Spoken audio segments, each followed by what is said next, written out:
So why in the world did WWE make the decision to have Roman Reigns beat Cody Rhodes at WrestleMania? We're going to talk about that right now. Look at your belts, now look at my belts, yeah. I'm not overcompensating for anything.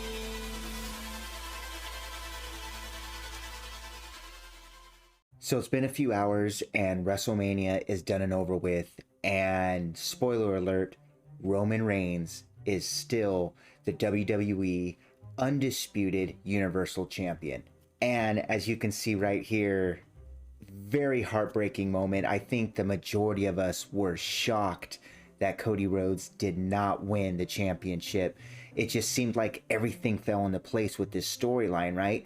You know, when he first came into WWE a year ago, it was such a great and memorable moment, and then he gets injured, but he like guts through a pec injury with Seth Rollins, manages to get through it, rehabs, comes back to the Royal Rumble, wins the Royal Rumble, and undefeated the whole time, even gives Solo Sikoa his first defeat, and then gets to WrestleMania, and just like everyone else, he falls short. So why did WWE make the decision to continue to have it with Roman Reigns? Now, before I jump into the possible reasons, my reasons and my opinions on why this happened, I want to say that I will not be inputting the sale of WWE as a reason. I know it could possibly be a big reason of this, but I'm going to go more into storylines and possible views and viewpoints of what WWE management, such as Triple H, maybe now even Vince, about why they possibly made these decisions. Once again, these are my opinions on why WWE possibly made these decisions, so just keep that in mind. So the first main thought that I was thinking about is the possibility that WWE is still building faith in Cody Rhodes. Let me explain.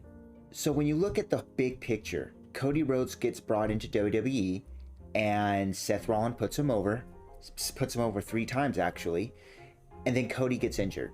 So that's obviously something that's been planned in WWE's head, right? Like, wow, he hasn't been in WWE for more than 6 months and he's already hurt, and it's a big time injury. And it wasn't even in the ring, it was while he's working out. So that might be something that they've been thinking about.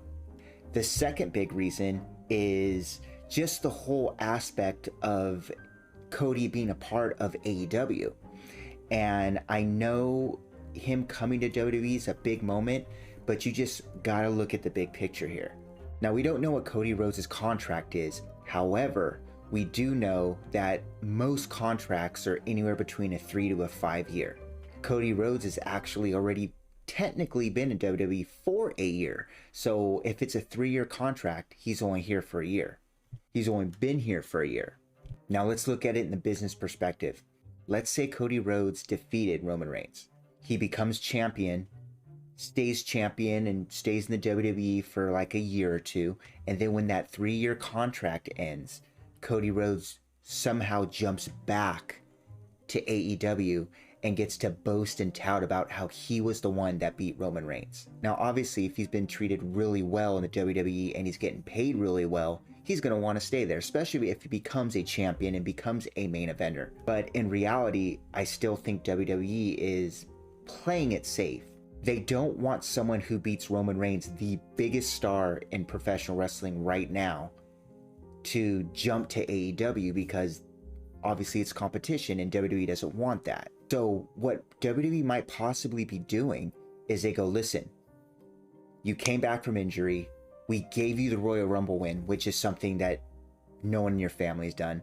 We gave you the main event at WrestleMania against Roman Reigns, something that no one in your family's done. Now we give you the loss. If you can continue to keep this momentum till SummerSlam, then if you can prove that to us, then we will give you the championship, or we will reward you for that. Because I mean, let's be real here. Let's play devil's advocate. Cody Rhodes really hasn't done a whole lot to prove himself in regards to passing a Seth Rollins, passing a Randy Orton, passing all these wrestlers, right? I mean, don't get me wrong. I was rooting for Cody. I wanted Cody to win. I was hoping Cody would win. If you see on my TikTok, my jaw was dropped for like 30 seconds. Like I was speechless. And I know most of you guys were too. However, he came in to WWE, returned. He gave us 3 amazing matches with Seth Rollins, which includes match of the year. And then he gets injured and then he comes back. But he was pushed in that spot the entire time. If you beat Seth Rollins, you're going to be potentially a main eventer. So you sit here and go, did he do enough? Did Cody Rhodes do enough to pass up everyone else that has fallen short to Roman Reigns?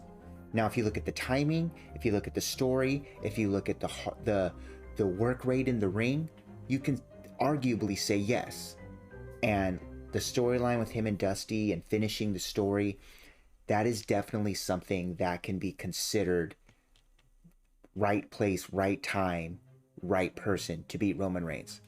However, with that being said, you look at it and go, if Cody still has 2 years on his contract, if we're assuming that it's only a 3-year contract, there's nothing wrong with him continuing for a year to continuously keep that spot as the top babyface. In fact, it gives him more time to prove himself. If anything, yes, he lost at WrestleMania. Yes, it kind of puts a damper on the whole storyline. But when you look at everything, it's not the last straw for Roman. Heck, they might split the titles and find a way to give Cody Rhodes the championship. It might even happen at Backlash. Who knows? It could be something like that. But if we're keeping it in the spectrum of Roman Reigns, Cody has been giving a lot for someone who left the company, opened up a new company, which is a direct competitor with WWE, to then return and has been given everything. Is it right place, right time, right person? Possibly. But like I said, a lot of people may feel that he hasn't earned that spot. And he's been given a lot. And we need to sit back and go, maybe what it was we gave him this spot just to see if he can deal with this loss on the grandest stage of them all. And if he can keep the momentum all the way until SummerSlam or all the way until next year's WrestleMania, because let's face it, if he's a top babyface like The Rock, Stone Cold, John Cena, Brock Lesnar, Bret Hart, going back and back all the way, Hulk Hogan, if you're a top babyface, you're going to be in the top spot forever, all the way to Royal Rumble, until they go, we want Cody Rhodes to win. If people are still saying we want Cody Rhodes to win by SummerSlam, or to stretch it further, Royal Rumble, then they have no choice. And by then, he's earned it. And then by then, maybe his 3-year contract is ending, and they go, hey, if we make you champion, we're going to extend your contract to like 5 years. And then that's when it would roll into it. Like I said, one of the main reasons, my personal reasons and opinion, that they might not have given it to Cody Rhodes is because WWE still needs to build their faith in Cody Rhodes for the future. The second reason is something that might be a little more discouraging, but it's actually something that we've been seeing, and that's the rise of Seth Rollins. Maybe WWE is realizing that despite Seth Rollins losing to Cody Rhodes 3 times, him winning the US Championship, talking about Seth Rollins, him having amazing feuds with Bobby Lashley, with Austin Theory, with Logan Paul, no matter win or lose, Seth Rollins, especially right now, is at the top of his game with his theme music, with his babyface character. I mean, he was a really nasty heel when he was feuding with Cody Rhodes. And without any rhyme or reason, they slowly made him a babyface.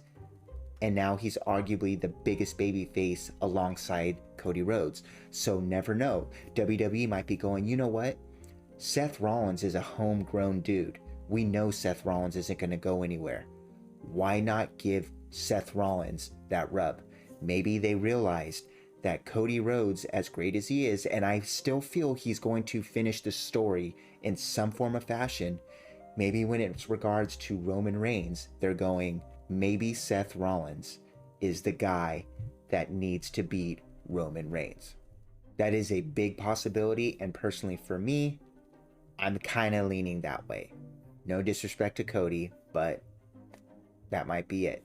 There also is that factor of Jey Uso possibly being the guy that beats Roman Reigns. I don't think that would be a long-term decision, because as great as Jey Uso is, I don't think he's at that main event Jey Uso.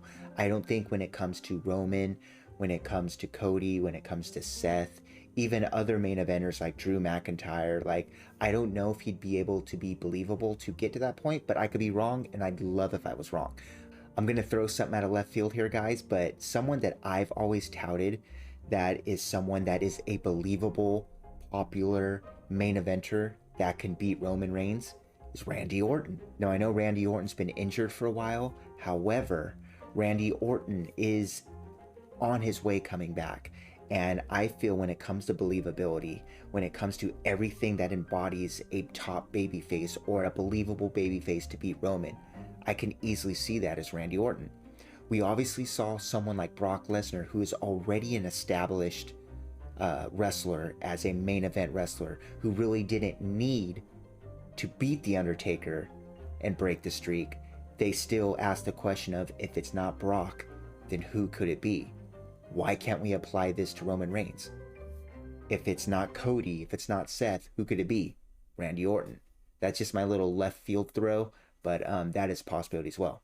Anyways, guys, those are my reasons why I think WWE possibly may have had Cody Rhodes lose at WrestleMania.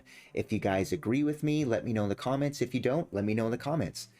And once again, guys, thank you so much for checking out this video. If you did like this video, please give it a thumbs up and subscribe to my channel for more wrestling content and wrestling discussions. All right, guys, we'll talk to you soon.